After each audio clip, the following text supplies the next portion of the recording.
శ్రీ సాయినాథాయ నమః. శ్రీ సాయి సచ్చరిత్రము 35వ అధ్యాయము.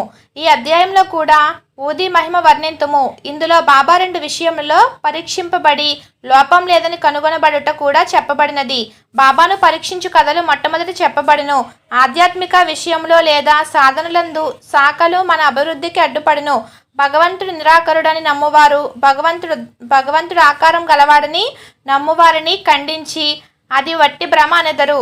యోగేశ్వరులు మామూలు మానవులు మాత్రమే కనుక వారికి నమస్కరింపనేలా అందురు.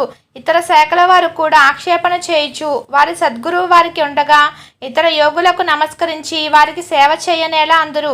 సాయిబాబా గూర్చి కూడా అట్టి ఆక్షేపణ చేసిరి. షిరిడీకి వెళ్ళిన కొందరిని బాబా దక్షిణ అడిగాను. యోగులు ఈ ప్రకారంగా ధనం ప్రోగు చేయుట శ్రేయస్కరమా? వారిట్లు ధనం జాగ్రత్త చేసినచో వారి యోగి గణములు ఎక్కడా అని విమర్శించిరి. అనేక మంది బాబాను వెక్కిరించుటకు షిరిడీకి వెళ్ళి తుదకు వారిని ప్రార్థించుట కచటనే నిలిచిపోయేరి. అటువంటి 2 ఉదాహరణలు దిగువ ఇచ్చుచున్నాము. కాకా మహాజని స్నేహితుడు. కాకా మహాజని స్నేహితుడు నిరాకరుడగు భగవంతుని ఆరాధించువాడు. విగ్రహారాధనను అతడు విముఖుడు. అతడు ఊరకనే వింతలేమైనా తెలుసుకున్నటకు షిరిడీకి పోవని అంగీకరించెను. కానీ బాబాకు నమస్కరించననియు వారికి దక్షిణ ఇవ్వననియు చెప్పెను. కాకా ఈ షరతులకు ఒప్పుకొనెను. ఇద్దరును శనివారం నాడు రాత్రి బొంబాయి విడిచి ఆ మరుసటి దినం షిరిడీకి చేరిరి. వారు మసీదు మెట్లను ఎక్కగానే కొంచెం దూరముననున్న బాబా మహాజని స్నేహితుని మంచి మాటలతో ఆహ్వానించెను. ఆ కంఠధ్వని మిక్కిలి చిత్రంగా ఉండెను. ఆ కంఠం అతని తండ్రి కంఠము వలె ఉండెను. ఆ కంఠం గతించిన తన తండ్రిని జ్ఞప్తికి తెచ్చెను. శరీరం సంతోషంతో ఉప్పొంగెను. కంఠపు ఆకర్షణా శక్తి ఏమని చెప్పుదును? మిగులు ఆశ్చర్యపడి ఆ స్నేహితుడు ఇది తప్పనిసరి మా తండ్రి కంఠమే అనెను. వెంటనే మసీదు లోపలికి వెళ్ళి తన మనోనిశ్చయమును మరచిన వాడై బాబా పాదములకు నమస్కరించెను. ఉదయం ఒకసారి మధ్యాహ్నం ఒకసారి బాబా దక్షిణ అడుగగా కాకా మహాజని ఇచ్చెను. బాబా కాకాని దక్షిణ అడుగుచుండెను కానీ అతని స్నేహితుని అడగలేదు. అతని స్నేహితుడు కాకా చెవిలో బాబా నిన్నే 2 సార్లు దక్షిణ అడిగాను. నేను నీతో ఉన్నాను, నన్నెందుకు విడిచిపెట్టుచున్నారు అనెను. నీవే బాబాను అడుగుము అని అతడు జవాబిచ్చెను. తన స్నేహితుడు ఏమని చెవిలో ఊదుచున్నాడని బాబా కాకా మహాజని అడుగగా తన స్నేహితుడు తాను కూడా దక్షిణ ఇవ్వవచ్చునా అని అడుగుచున్నాడనెను. బాబా నీకిచ్చుటకు మనమున ఇష్టం లేకుండెను కాన నిన్నడుగలేదు. కానీ ఇప్పుడు నీకు ఇష్టమున్న ఎడల ఇవ్వవచ్చు అనెను. కాకా ఇచ్చినంత అనగా 17 రూపాయల దక్షిణను అతని స్నేహితుడు కూడా ఇచ్చెను. బాబా ఇప్పుడు కొన్ని మాటలు సలహా రూపంగా ఇట్లు చెప్పెను. నీవు దానిని తీసివేయము, మనకు మధ్యనున్న అడ్డును తీసివేయము. అప్పుడు మనం ఒకరినొకరు ముఖాముఖి చూచుకొనగలము, కలుసుకొనగలము. పోవుటకు బాబా వారికి సెలవు ఇచ్చెను. ఆకాశం మేఘములతో కమ్మి ఉన్నప్పటికీ వర్షం వచ్చునేమో అని భయం కలుగుచున్నప్పటికీ ప్రయాస లేకుండా ప్రయాణం సాగునని బాబా ఆశీర్వదించెను. ఇద్దరు సురక్షితంగా బొంబాయి చేరిరి. అతడు ఇంటికి పోయి తలుపు తీయేసరికి 2 పిచ్చుకలు చచ్చిపడి ఉండెను. ఇంకొకటి కిటికీ ద్వారా ఎగిరిపోయెను. తానే కిటికీలు తెరిచి ఉంచినచో పిచ్చుకలు రక్షింపబడి ఉండును. వాని అదృష్టానుసారమున అవి చచ్చెను. 3వ దానిని రక్షించుటకై బాబా త్వరగా తనను పంపిననుకొనెను. కాకా మహాజని యజమాని టక్కర్ దమర్సే జేటాబాయ్ హైకోర్ట్ ప్లేడర్ ఒక కంపెనీ కలదు. దానిలో కాకా మేనేజర్గా పనిచేయుచుండెను. యజమానియు మేనేజర్ను అన్యోన్యంగా ఉండేవారు. కాకా షిరిడీకి అనేక సార్లు పోవుట, కొన్ని దినములు అచ్చటుండుట, తిరిగి బాబా అనుమతి పొంది వచ్చుట మొదలగునవి టక్కర్కు తెలియను. కుతూహలం కోసం బాబాను పరీక్షించు ఆసక్తితో టక్కర్ కాకాతో హోలీ సెలవుల్లో షిరిడీకి పోవ నిశ్చయించుకొనెను. కాకా ఎప్పుడు తిరిగి వచ్చునో అన్నది నిశ్చయంగా తెలియదు కనుక టక్కర్ ఇంకొకరిని వెంట తీసుకుని వెళ్ళెను. ముగ్గురు కలిసి బయలుదేరి బాబాకిచ్చుటకై కాకా 2 సార్లు ఎండు ద్రాక్ష పండ్లు గింజలతో ఉన్నవి దారిలో కొనెను. వారు షిరిడీకి సరైన వేళకు చేరి బాబా దర్శనమునకై మసీదుకు పోయిరి. అప్పుడక్కడ బాబా సాహెబ్ తర్కండునెను. టక్కర్ మీరెందుకు వచ్చితురని తర్కడ్ని అడిగాను. దర్శనం కొరకని తర్కడ్ జవాబిచ్చెను. మహిమలేమైనా జరిగినవా అని టక్కర్ ప్రశ్నించెను. బాబా వద్ద ఏమైనా అద్భుతములు చూచుట తన నైజం కాదనియు భక్తులు ప్రేమతో కాంక్షించినది తప్పక జరుగుననియు తర్కడ్ చెప్పెను. కాకా బాబా పాదములకు నమస్కరించి ఎండు ద్రాక్ష పండును అర్పించెను. బాబా వారిని పంచిపెట్టమని ఆజ్ఞాపించెను. టక్కర్కు కొన్ని ద్రాక్షలు దొరికెను. అతనికి అవి తినుటకిష్టం లేదు. ఎందుచేతననగా తన వైద్యుడు కడిగి శుభ్రపరచనిదే ద్రాక్షలు తినకూడదని సలహా ఇచ్చిచుండెను. ఇప్పుడు అతనికి అది సమస్యగా తోచెను. తనకు వానిని తినుటకు ఇష్టం లేదు, కానీ బాబా తినుటకు ఆజ్ఞాపించుటచే పారవేయలేకుండెను. పారవేసినట్లయితే బాగుండునని వాని నోటిలో వేసుకొనెను. గింజలనేమి చేయవలెనో తోచకుండెను. మసీదులో గింజలుమ్మి వేయుటకు జంకుచుండెను. తన ఇష్టమునకు వ్యతిరేకంగా తుదకు గింజలు తన జేబులోనే వేసుకొనెను. బాబా యోగి అయినచో తనకు ద్రాక్ష పండ్లు ఇష్టం లేదని తెలియదా? బాబా వానిని ఎలా బలవంతంగా ఇచ్చెను? ఈ ఆలోచన అతని మనసును తట్టగానే బాబా ఇంకనూ మరికొన్ని ద్రాక్ష పండ్లు ఇచ్చెను. అతడు వానిని తినలేదు, చేతిలో పట్టుకొనెను. బాబా వానిని తినమనెను. వారి ఆజ్ఞానుసారం తినగా వానిలో గింజలు లేకుండెను. అందుకతడు మిగులు ఆశ్చర్యపడెను. అద్భుతములు చూడలేదనుకొనెను. గాన అతనిపై ఈ అద్భుతం ప్రయోగింపబడెను. బాబా తన మనస్సును కనిపెట్టి గింజలు గల ద్రాక్ష పండ్లను గింజలు లేని వారిగా మార్చివేసెను. ఏమి ఆశ్చర్యకరమైన శక్తి! బాబాను పరీక్షించుటకు తర్కట్ కెట్టి ద్రాక్షలు దొరికినని అడిగాను. గింజలతో ఉన్నవి దొరికినని తర్కట్ చెప్పెను. టక్కర్ ఆశ్చర్యపడెను. తన యందు ఉద్భవించుచున్న నమ్మకము దృఢపరచుటకై బాబా యథార్థంగా యోగి అయినచో ద్రాక్ష పండ్లు మొట్టమొదట కాకాకివ్వవలెననుకొనెను.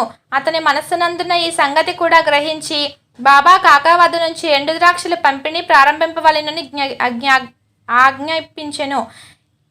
ఈ నిదర్శనముతో టక్కర్ సంతృష్టి చెందెను. శ్యామ టక్కర్ను కాకా యజమానిగా బాబాకు పరిచయం చేసెను. అందుకు బాబా ఇట్లనెను, కాకా అతడెట్లు వానికి యజమాని కాగలడు? అతని యజమాని వేరొకరు కలరు. కాకా ఈ జవాబును చాలా ప్రీతి చెందెను. తన మనోనిశ్చయం మరచి టక్కర్ను బాబాకు నమస్కరించి వాడాకు తిరిగిపోయెను.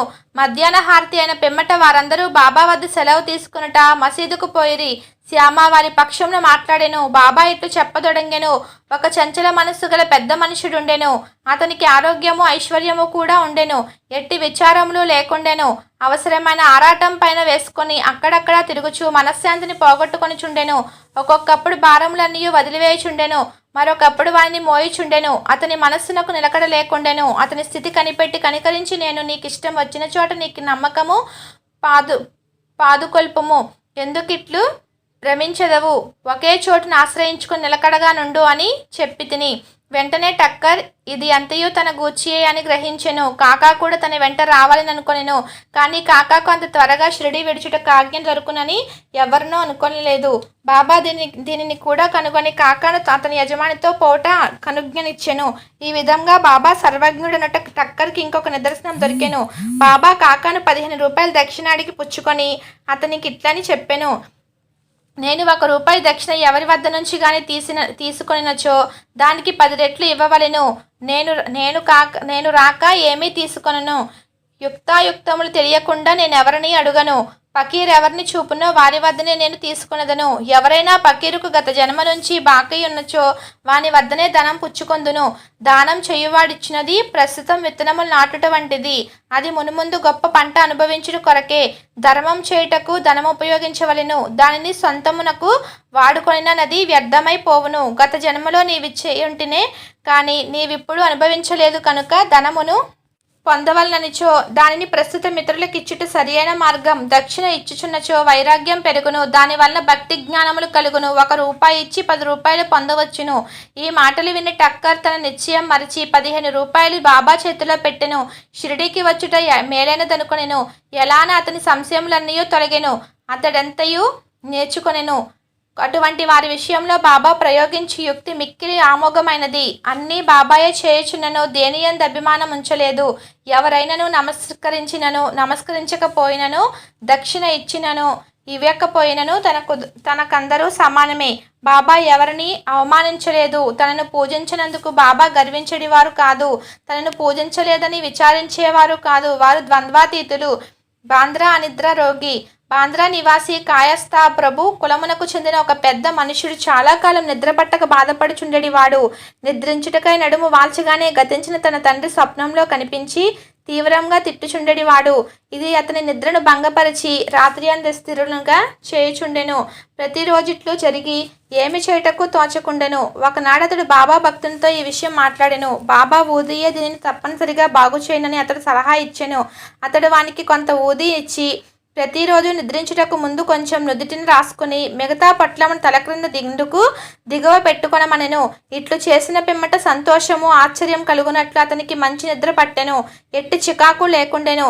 అతడు సాయిని నిత్యం స్మరించుచుండెను. సాయిబాబా పటమును తెచ్చి గోడపై వేలాడదీసెను. దానిని ప్రతిరోజు పూజించుచుండెను. గురువారం నాడు పూలమాల వేయుచుండెను. నైవేద్యం సమర్పించుచుండెను. పిమ్మట అతని వ్యాధి పూర్తిగా తగ్గిపోయెను. బాలాజీ పాటిల్ నెవస్కర్. ఇతడు బాబాకు గొప్ప భక్తుడు. ఇతడు ఫలాపేక్ష లేకుండా చాలా మంచి సేవ చేసెను. ఇతడు షిరిడీలో బాబా ఏ ఏ మార్గముల ద్వారా పోవచుండెనో వాని అన్నిటినీ తుడిచి శుభ్రం చేయుచుండెను. అతని అనంతరం ఈ పని రాధాకృష్ణమ్మాయి అతి శుభ్రముగా నెరవేర్చుచుండెను. ఆమె తరువాత అబ్దుల్లా చేయుచుండెను. బాలాజీ ప్రతి సంవత్సరం పంట కోయగానే దానినంతయు తెచ్చి బాబా కర్పితము చేయుచుండెను. అతడు బాబా ఇచ్చిన దానితో తన కుటుంబంను పోషించుకునేవాడు. ఈ ప్రకారంగా అతడు చాలా సంవత్సరములు చేసెను. అతని తరువాత అతని కుమారుడు దానిని అవలంబించెను. ఊది ప్రభావము.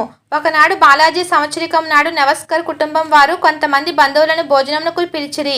భోజన సమయానికి పిలిచిన వారి కంటే 3 రెట్లు బంధువులు వచ్చిరి. నెవస్కర్ భార్యకు సంశయం కలిగెను. వండిన పదార్థములు వచ్చిన వారికి చాలవనియు కుటుంబ గౌరవములకు భంగం కలుగుననియు ఆమె భయపడెను.